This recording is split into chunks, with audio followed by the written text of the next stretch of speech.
Hello friends, இன்றைக்கி நான் என்ன தெரியுமா உங்களுக்கு செஞ்சு காமிக்க போகிறேன். இட்லி தோசைக்கு ஏற்ற மாதிரி ரொம்ப சீக்கிரம் செய்யக்கூடிய பொட்டுக்கடலை குழம்பு தாங்க. தேங்காய் மசாலா எதுவுமே சேர்க்காத இது பொட்டுக்கடலை குழம்பு தாங்க. இது அந்த காலத்தில் எங்கள் அப்பையும் செய்வாங்கங்க. உடனடியாக இது செஞ்சிடலாம். இதுக்கு தேவையான பொருள் என்னென்னு பார்க்கலாமா? இப்போ பாருங்க, இப்போ பொட்டுக்கடலை நல்லா இது ஒரு 100 கிராம் கிட்ட பொட்டுக்கடலை எடுத்துருக்கிறேன். தக்காளி ஒரு 2 எடுத்துருக்கிறேன். இதெல்லாம் அரைக்கணும். ஒரு 6-7 காஞ்ச மிளகா, காஷ்மீரி மிளகா, ஒரு 4-5 கலருக்காக. இது பூண்டு ஒரு 5-6 7-8 பல் பூண்டு, சோம்பு அரைப்பதற்கு. இது தாங்க இதுக்கு அரைப்பதற்கு தேவையான பொருள். இது எல்லாத்தையும் மிக்சியில் சேர்த்து அரைச்சிக்கலாம். தாளிப்பதற்கு என்னென்னு பார்க்கலாமா? அங்கே பாருங்கள், சின்ன வெங்காயம் ஒரு 10-12 சின்ன வெங்காயம் நறுக்கி வச்சுருக்கிறேன். ஒரு 2 தக்காளி நறுக்கி வச்சுருக்கேன், சின்ன தக்காளி 2, ஒரு 3 பச்சை மிளகாய், கருவேப்பிலை, இது கொத்தமல்லி.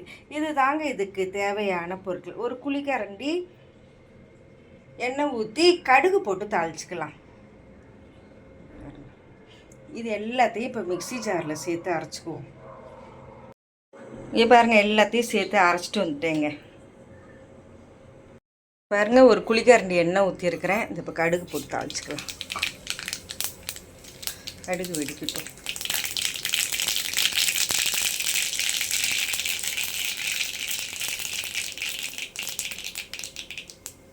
கடுகு வெடிச்சோம். இந்த வெங்காயம்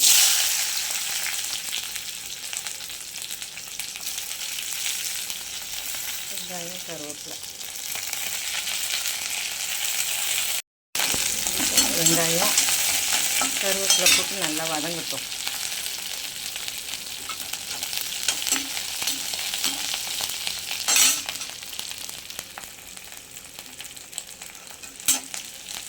நல்லா வதங்கட்டும். வெங்காயம் வதங்கிச்சா, உப்பையும் போட்டு வதக்கிடுவோம். தேவைக்கேற்ப உப்பு போட்டு வதக்கிட்டு தக்காளி, பச்சை மிளகாய் எல்லாத்தையும் போட்டு வதக்கிடலாம். இந்த குழம்பு ஈஸியாக பண்ணிடலாங்க.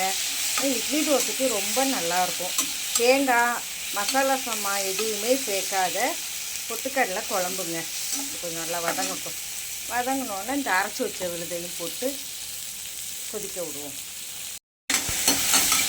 இப்போ இந்த அளவு வதங்கிடுச்சு. இப்போ அரைச்சி வச்ச விழுதையும் போட்டுடலாம்.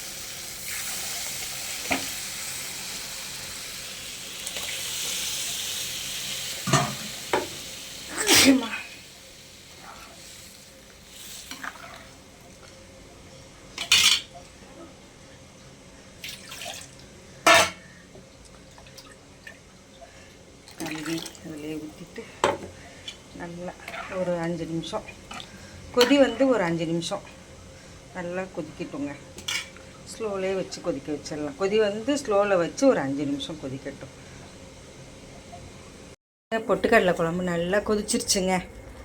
இதே மெத்தடில் நீங்களும் உங்கள் வீட்டில் பொட்டுக்கடலை குழம்பு செஞ்சு பார்த்துட்டு எப்படி இருக்குது என்னன்னு சொல்லுங்கள். கோனா ராஜா சேனலுக்கு சப்போர்ட் பண்ணுங்கள். கொத்தமல்லி தூவி இறக்க வேண்டியது தான். அந்த பொட்டுக்கடலை வாசனை போன பிறகு நல்லா கொதி வந்துருச்சு பாருங்கள், இறக்க வேண்டியது தான். சுவையான பொட்டுக்கடலை குழம்பு ரெடிங்க.